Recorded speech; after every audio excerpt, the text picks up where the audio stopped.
Mesdames, Messieurs, bonsoir. Ravi de vous retrouver cette fois-ci avec un numéro consacré à un sujet extrêmement important qui nous concerne toutes et tous sans exception. C'est notre argent en tant que citoyen, c'est les services publics, c'est les finances publiques, c'est le système fiscal au Maroc. Nous décryptons ce sujet en compagnie de notre soprano d'aujourd'hui, un professeur universitaire de finance à la faculté des sciences juridiques, économiques et sociales de l'université Ibn Tufayl de Kenitra et ancien responsable d'audit interne et de contrôle de gestion au Centre national pour la recherche scientifique et technique. Zakaria Zazari, bonsoir et merci d'avoir accepté notre invitation. Merci à vous. Comme je viens de dire, nous sommes toutes et tous concernés par la question fiscale, par les impôts. Si on ne les paye pas d'une manière directe, on le fait d'une manière indirecte. Mais sans pour autant connaître de quoi il s'agit concrètement. Qu'est-ce qu'on entend par la fiscalité? Et justement, on ne sait pas trop les contraintes, les enjeux de la politique fiscale. C'est toujours intéressant de revenir sur les b.a.-ba de la fiscalité. Donc, qu'est-ce qu'on entend par fiscalité? Peut-être les différents types d'impôts et surtout l'utilité des impôts, le rôle ou la fonction d'impôts. Concernant la fiscalité, elle revient à un terme qui est très ancien, un terme latin qui s'appelle fiscus, c'est-à-dire le panier dans lequel les Romains collectaient de l'argent public. Tout simplement, la fiscalité, c'est l'ensemble des règles et des lois qui permettent la détermination et le recouvrement de l'impôt.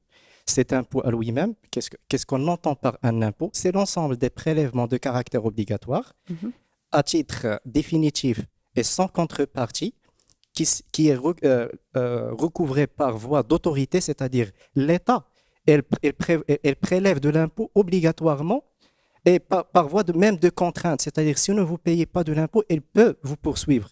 Donc, c'est la définition de l'impôt. Oui. Il faut distinguer également entre ce qu'on appelle un impôt et une taxe ou une redevance. Si l'impôt sans contrepartie, la différence, et ce qui fait la différence avec une taxe, c'est le caractère de la contrepartie. Une taxe ou une redevance, c'est une rémunération ou un prix d'un service rendu par une personnalité morale publique pour un service au profit d'un citoyen marocain. Je vous donne un simple exemple. Oui. La taxe d'édilité, anciennement appelée la taxe d'édilité, actuellement, elle s'appelle la taxe des services communaux. C'est pour l'enlèvement des déchets ménagers. Donc, si vous voulez que votre déchet ménager soit enlevé par la commune, vous devez payer la taxe des services communaux. Donc, c'est en contrepartie d'un service. C'est en contrepartie d'un service. Sauf qu'il faut faire la différence également entre une taxe et une redevance.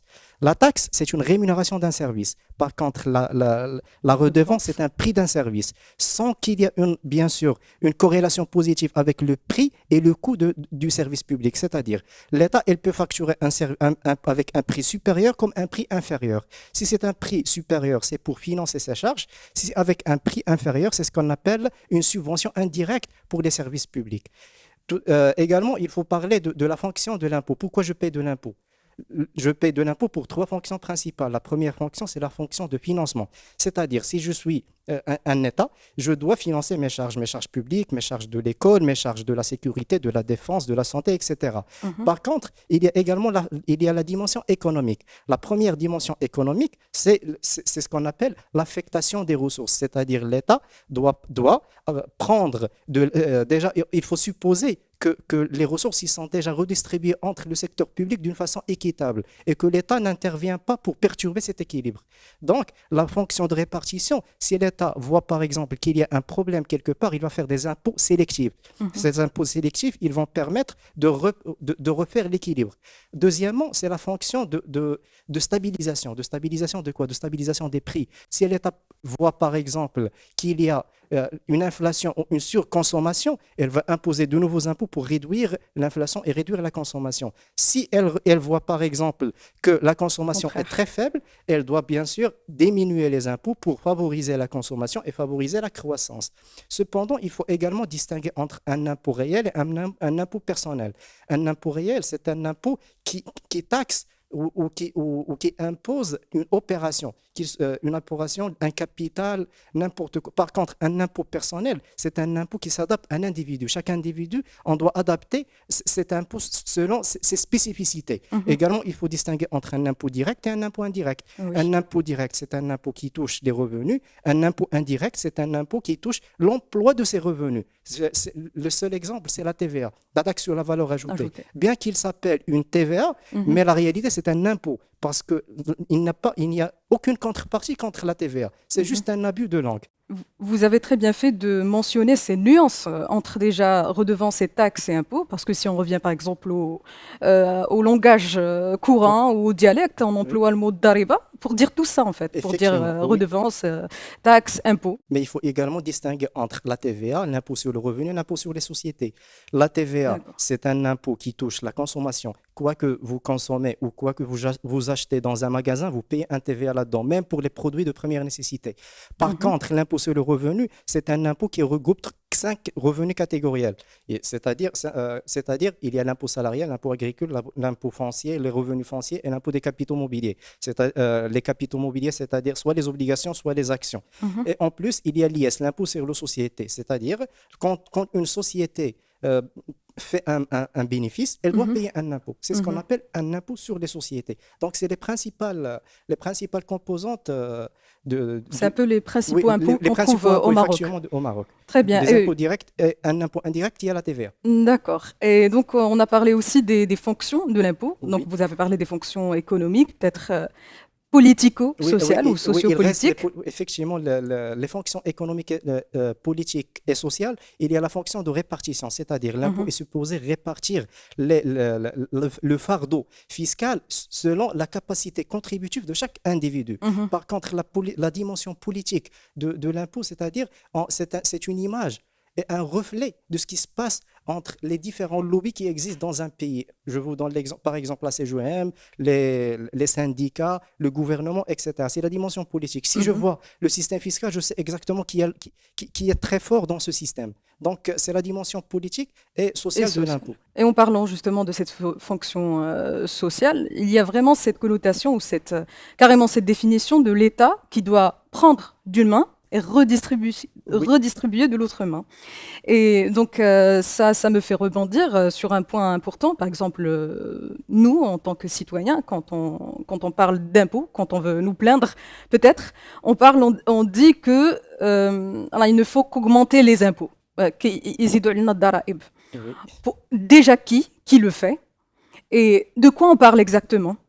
Où on dit par exemple les élus qui ils font tout pour accueillir des votes et à un moment donné, qu'est-ce qu'ils font? Ils ne font rien, ils ne nous défendent pas, au moins sur cette question. Est-ce que, là encore, est-ce que c'est le Parlement, c'est la seule instance où est-ce qu'il est censé faire ça? Est-ce qu'il est censé traiter cette question ou le seul qui est censé traiter cette question? Donc ça pose vraiment, on a besoin de savoir le comment de la chose. Sinon, quel est le processus d'élaboration de la loi de finances, vu que c'est la loi qui contient les recettes et dépenses de l'État. Oui. Pour parler de l'origine de l'impôt, il faut revenir à l'article 39 de la Constitution. Cet article dit exactement tout individu doit contribuer selon sa fonction, en fonction de sa capacité contributive dans les charges publiques que la loi définit pour créer et répartir. Ça, c'est le premier article 39 de la Constitution marocaine. Cet article revient même vers l'équité fiscale, c'est-à-dire il va adapter l'impôt selon la capacité contributive de chaque individu. C'est un point qu'on traitera par la suite. Oui, qu'on traitera par la suite. Il y a l'article 40. L'article 40, il dit que tout individu, solidairement et selon ses moyens, contribue dans le développement du pays et le cas échéant, dans les dépenses des calamités, des catastrophes naturelles. Donc, même le développement du pays, un citoyen marocain doit contribuer dans le développement du Maroc. L'article 49 de la loi, qu'est-ce qu'il dit de la Constitution, pardon, il dit que l'un des points qui doit être traité par le Conseil des ministres, présidé par Sa Majesté, c'est de fixer les orientations générales de la loi de finances, parce que c'est la loi de finances sur laquelle il parle l'article 39. Et puis, il y a l'article 75. Cet article 75, il responsabilise le Parlement. C'est le Parlement qui doit voter, la loi de finances et Mhm. bien sûr, l'article 76. L'article 76 stipule que le gouvernement doit également donner au Parlement les résultats des réalisations de la loi de finances. C'est-à-dire, après l'achèvement d'une année de finances, elle s'appelle la loi de règlement. Cette loi de règlement doit être donnée au Parlement avec les réalisations et même avec les réalisations des investissements. Pourquoi? Parce que les investissements ne sont pas étalés uniquement sur une seule loi de finances. Les investissements, ils sont étalés jusqu'à 5 ans. C'est-à-dire, en plus de la loi de finances actuelle et les réalisations actuelles, Mhm. on doit donner au Parlement les réalisations sur les projets d'investissement précédents. Et Mhm. finalement, l'article 76 de la loi de finances, pardon, de la Constitution, Mhm. il dit que le Parlement et le gouvernement sont responsables sur l'équilibre budgétaire de l'État et non pas seulement le gouvernement. Et puis, l'article continue en disant que le gouvernement a le droit de refuser un amendement des parlementaires si cet amendement touche les recettes de l'État, c'est-à-dire il va diminuer les recettes de l'État, et s'il va aggraver les charges de l'État. Donc Mhm. il donne ce pouvoir au gouvernement d'accepter ou de refuser, bien sûr, avec une justification bien claire et bien établie. Par la suite, il y a la loi organique des finances. C'est une loi, l'article 36, il a parlé qu'il va fixer avec une loi. Quelle est la loi? C'est la loi organique des finances. Cette loi, qu'est-ce qu'il dit? Là, on est bien dans les sources de droit qui régissent Oui, qui les impôts. régissent la loi de finances, parce que la loi de finances, Mhm. c'est avant tout, c'est un processus démocratique qui vient de la Constitution et qui finit par une loi qui va fixer les Organique. modalités de création et de répartition. Mhm. Donc, cette répartition via la loi de finances, l'article 46, qu'est-ce qu'il dit? Sous l'autorité du chef du gouvernement, Mhm. le ministre des Finances doit élaborer une loi de finances conformément aux orientations générales par le Conseil des ministres qui est stipulé dans l'article 49. Par la suite, c'est l'article 47 de la loi organique des finances. Qu'est-ce qu'il dit? Cet article dit que non, le ministre des Finances doit présenter avant le 31 juillet de chaque année au Parlement les réalisations de budget général de l'État jusqu'au le 30 juin, Mhm. le développement économique du pays. Et troisièmement, il doit présenter la politique du gouvernement en matière économique et monétaire pour qu'il passe pour après la loi organique des finances, elle, euh, elle parle dans son article 48 que le gouvernement doit déposer au Parlement avant le 21 octobre le projet de la loi de finances. Concernant le vote de cette loi de finances, c'est stipulé dans l'article 49 qui Mhm. dit exactement que le Parlement dispose de 30 jours pour valider Ce le projet. projet de loi de finances. Mhm. Puis par la suite, il le transmet aux chambres des conseillers. Elle a 22 jours pour le traiter, pour l'analyser et pour faire ses amendements. Après, la loi doit retourner, le projet doit retourner aux chambres des parlementaires pour qu'il soit validé dans un délai maximum de 6 jours. En cas de problème ou en cas que le projet de finance n'a pas passé, comme on dit, généralement, le projet de loi de finances, il est bloqué au niveau des deux chambres. Mhm. Donc, le gouvernement, l'année budgétaire, quand il est à terme, le gouvernement doit interagir, doit travailler. Donc, elle va ouvrir, c'est ce qu'il dit l'article 50, elle doit ouvrir les crédits pour qu'il puisse assurer la continuité de l'État, c'est-à-dire des charges de l'État et tout ce qui va avec. Mhm. Sauf qu'il ajoute que s'il y a des prérogatives qui sont proposées dans la loi de finances, on va les appliquer en attendant la validation D'accord. pour assurer une équité à les personnes qui vont subir cette loi si on va supposer qu'elle est validée, même s'il n'est pas encore validé. Mhm. Tout Donc, ça se fait avant de trancher, oui, avant de trancher. Il y avait cette question des nouveautés ou des nouvelles mesures qui ont été apportées par la loi de finances 2019, surtout que ces nouveautés ont quand même provoqué une levée de boucliers ou encore suscité un grand débat.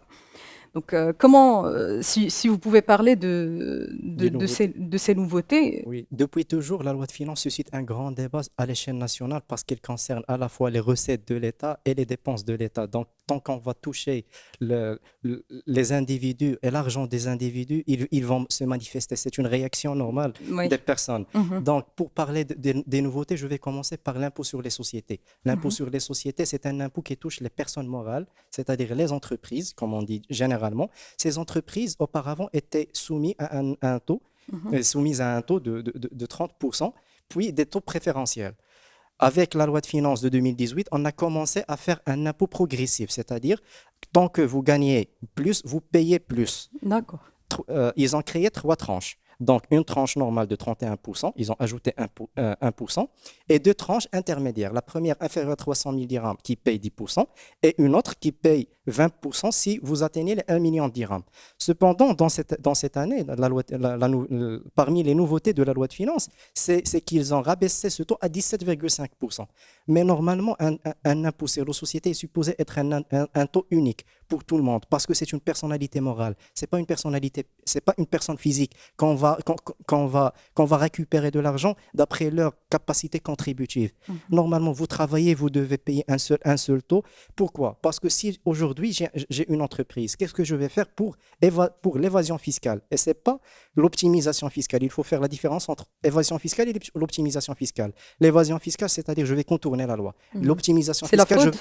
C'est la fraude non, c'est fiscale? pas de la fraude. La fraude, c'est utiliser des documents pour prouver des charges ou baisser le chiffre d'affaires. Par contre, l'évasion fiscale, c'est contourner la loi, et l'optimisation fiscale, c'est utiliser les options données par la loi pour avoir moins d'impôts. Et c'est la différence entre les trois. Actuellement, qu'est-ce qu'ils font les entreprises? J'ai une entreprise qui a un résultat net de 2 millions de dirhams. Je vais créer une autre entreprise qui sera soumise à 17,5% au lieu qu'elle soit soumise à 31%. Et si vous faites le calcul, si vous avez un résultat net de 20 000, par exemple, un résultat net de 20 000 dirhams, et vous le divisez sur deux, sur les 17%, les 17,5, ça donne 3 500 dirhams. Par contre, si vous prenez 20 000 dirhams et vous calculez les 31%, ça donne 6 200 dirhams. C'est une minimisation d'impôts. Donc, il ne faudrait pas laisser la main à des personnes pour qu'ils puissent faire de l'évasion fiscale d'une façon facile. La deuxième prérogative, c'est l'instauration de la cotisation, une contribution solidaire sur les bénéfices. C'est-à-dire, si j'ai un bénéfice net supérieur à 40 millions de dirhams, je dois payer 2,5% de ce bénéfice au profit de l'État. C'est une forme de solidarité. D'un point de vue, elle est bien. Pourquoi? Parce que les entreprises et les grands comptes vont contribuer dans l'économie nationale. Mais d'un autre point de vue, c'est pas bien. Pourquoi? Parce qu'on pénalise les personnes qui sont en règle, qui travaillent dans la conformité totale et qui ne sont pas dans le souterrain. Donc, on a laissé l'assiette fiscale qui est dans le souterrain pour taxer les personnes qu'on peut dire que les bons élèves, au détriment de ceux qui sont déjà des très mauvais élèves ou qu'on ne les connaît même pas. La troisième mesure qui a été entreprise, c'est concernant les centres de coordination. Ces centres de coordination bénéficiaient auparavant d'un... Déjà, qu'est-ce qu'on entend par centre de Le centre de coordination? coordination, c'est une entreprise qui ne travaille que pour ses actionnaires. C'est-à-dire, si je veux confectionner un costume, j'ai besoin de tissus. C'est ce qu'on appelle l'opération de tissage. Au lieu que chacun de nous, par exemple, va chercher sur l'international une entreprise qui va lui assurer de tissus au Maroc, un groupement d'entreprises, il va se regrouper pour créer une entreprise qui va lui fabriquer du tissu. C'est ce qu'on appelle un centre de coordination. Mais les centres de coordination qui sont visés par la loi, c'est le centre de coordination à l'international, parce qu'ils ne vendent pas le produit aux entreprises marocaines. Donc, ils ont supprimé cette prérogative de l'article 8 pour considérer ces centres de coordination comme étant une entreprise non résidente et qu'il est stipulé dans l'article 2 du Code général des impôts. Pour la deuxième chose, c'est l'impôt sur le revenu. L'impôt sur le revenu, il a connu plusieurs dérogations cette année qu'on peut dire qui sont très importantes. Je vais commencer par l'article 29. Cet article, qu'est-ce qu'il permet à l'entreprise? De prendre, par exemple, de donner des bons de restauration au profit de ses fonctionnaires ou de ses salariés à hauteur de 20 dirhams par jour par salarié. La nouvelle loi de finances, elle a augmenté par 10 dirhams pour devenir 30 dirhams par salarié chaque jour. L'article 57, il a subi 4 modifications. La première modification, elle concerne déjà l'exonération de capital d'essai pour les époux et pour l'épouse et pour les enfants. Auparavant, cette mesure était uniquement pour les salariés, pour les fonctionnaires de l'État et des collectivités locales. Actuellement, elle est généralisée sur l'ensemble des Marocains. L'exonération des salaires, des revenus des appelés au service militaire, logiquement, ils ne doivent pas payer de l'impôt. Ils ont prolongé, dans le cadre de promouvoir la recherche scientifique, ils ont prolongé le contrat entre l'entreprise et l'étudiant-chercheur, bien sûr, en partenariat avec l'université, de 24 mois à 36 mois dans la limite de 6 000 dirhams. La liste est encore longue, Oui, je suppose, mais on peut pas certainement être exhaustif bien sûr. dans ce point.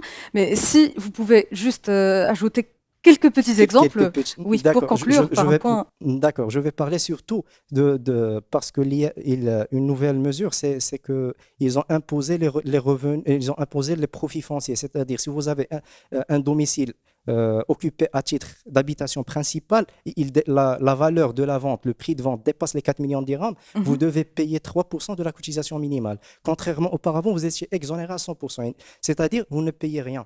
Par contre, la nouvelle, ce que je considère qui est très flagrante, c'est Mhm. le fait de donner à des personnes qui ont des revenus fonciers la possibilité, s'ils ont des revenus fonciers inférieurs à 120 000 dirhams, d'avoir un taux de 10%, et s'ils ont un revenu supérieur à 120 000 dirhams, d'avoir un taux de 15%. Sachant que les mêmes revenus, ils sont taxés ou imposés pour les revenus salariaux de 34% et de 38%.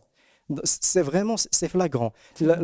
Une nouvelle nouveauté concernant la TVA, c'est qu'ils ont, ils ont baissé la TVA, ils ont réduit la TVA ou supprimé la TVA pour les médicaments qui sont très chers pour le citoyen. Mhm.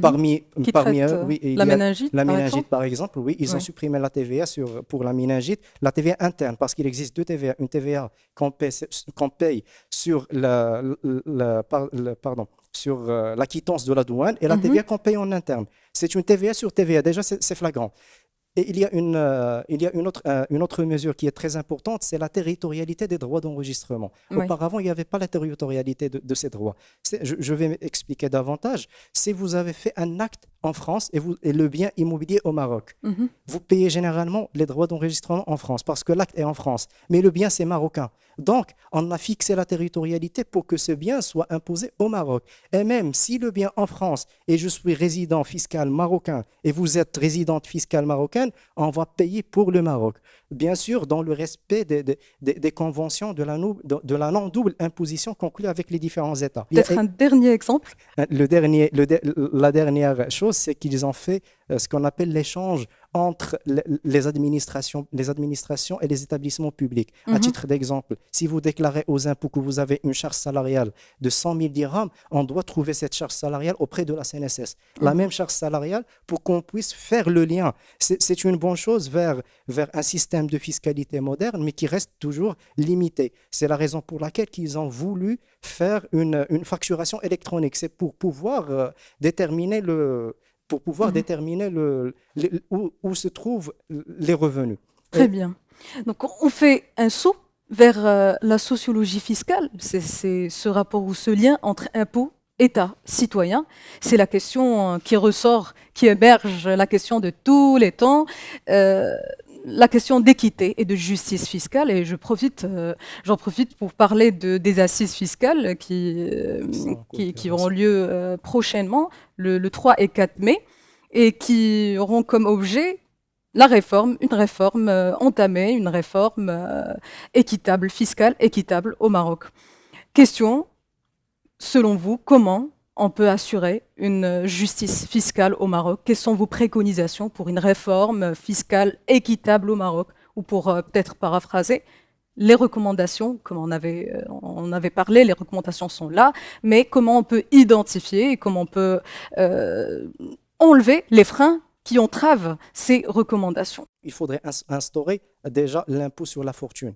Pourquoi? Parce que le, les fortunés marocains n'ont pas construit leur fortune en Mhm, se basant sur l'industrialisation, mais mhm, plutôt sur la rente et sur la consommation et la vente de leurs produits à l'État. L'État marocain, c'est le premier recruteur, le premier investisseur et le premier consommateur. Je vous donne un simple exemple, 40 milliards de dirhams sous forme d'investissement en termes des travaux publics l'année 2018. En plus, il faudrait arrêter ce qu'on appelle les codes d'investissement qui n'ont vraiment pas aucun apport, parce qu'il n'y a pas une étude qui dit voici, ce code d'investissement, il a permis de réduire la pauvreté et de créer de la valeur ajoutée à un tel point. Jusqu'au présent, on doit arrêter ces codes d'investissement qui sont une sorte de privilège pour certaines personnes qui vont profiter du système.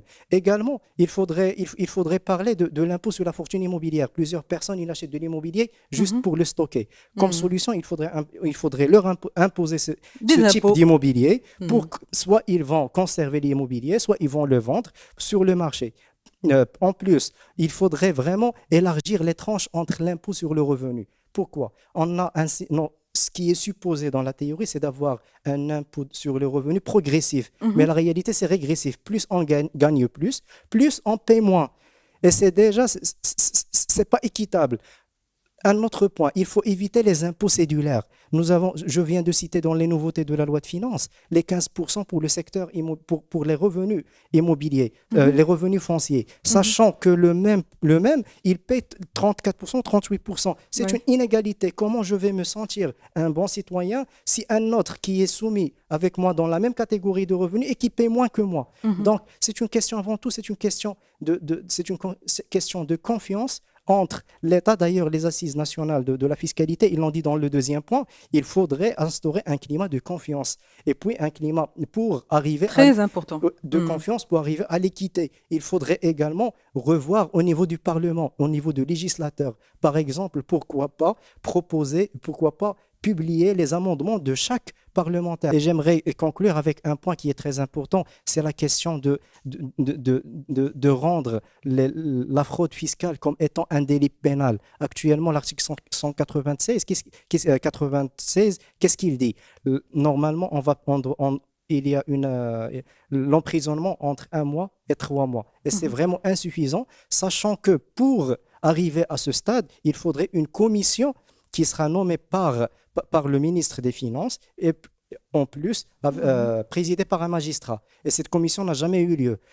Pourquoi? Parce que la procédure est très lente et très complexe qu'on ne peut pas l'appliquer sur le terrain. Donc, il faut élargir les peines d'emprisonnement, à la rigueur, comme les États-Unis, jusqu'à 10 ans, 15 ans, 20 ans, et plus simplifier cette procédure pour donner de la puissance au système judiciaire marocain pour qu'il puisse interagir faire des réactions avec les personnes qui font de la fraude fiscale. Et en parlant des États-Unis, on peut même voir les expériences internationales en termes de politique fiscale. Par exemple, nous baser sur du big data pour lutter contre la fraude fiscale. Oui, effectivement, on peut se baser sur les big data. Pourquoi? Parce que quand on va faire les big data, on va tracer le chemin ou les revenus de chaque individu marocain.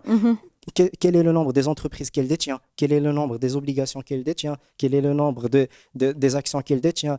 Quels sont ses voyages? Quelles sont ses dépenses pour la scolarité? D'ailleurs, c'est l'une des nouveautés de l'article 57 que j'ai oublié de mentionner tout à l'heure, et d'élargir cette liste pour qu'on puisse suivre réellement l'adéquation des dépenses avec les revenus. Et finalement, j'aimerais parler d'un point qui est très important, c'est la restructuration de la Direction générale des impôts. Le statut d'un vérificateur des impôts n'est pas bien clair. Il faudrait leur donner du poids et du statut avec du personnel qui avait minimum 2 ans d'expérience dans un cabinet d'expertise comptable. On ne peut pas accepter des personnes lauréates des facultés ou des écoles nouvellement implantées. Oui, pour finalement leur faire une formation de 6 mois et les envoyer dans le terrain. Par contre, il faudrait des personnes qui ont travaillé avec les experts comptables, parce que ces experts comptables, c'est eux-mêmes qui font l'élaboration des états financiers des entreprises. Sans cette complémentarité entre la Direction générale des impôts et les experts comptables, on ne pourra jamais atteindre les vraies recettes de l'État. Finalement, tous ces efforts n'aboutiront en vrai nulle part si on n'arrive pas, exactement, on n'arrive pas à créer ou à définir un contrat social, un contrat social qui permet de créer une certaine ou créer chez tout chacun un sentiment d'appartenance à une communauté, un tout homogène. C'est une culture avant tout. Oui, c'est une culture. C'est une culture avant tout. Et c'est ce sentiment, justement, investir dans ce sentiment de confiance entre nous, citoyens et État. Donc notre échange touche à sa fin. Merci Zakaria pour cet échange fructueux. Merci à vous aussi. Merci. Quant à vous, chers téléspectateurs, je vous donne rendez-vous prochainement avec un autre Soprano, toujours sur Louisine TV.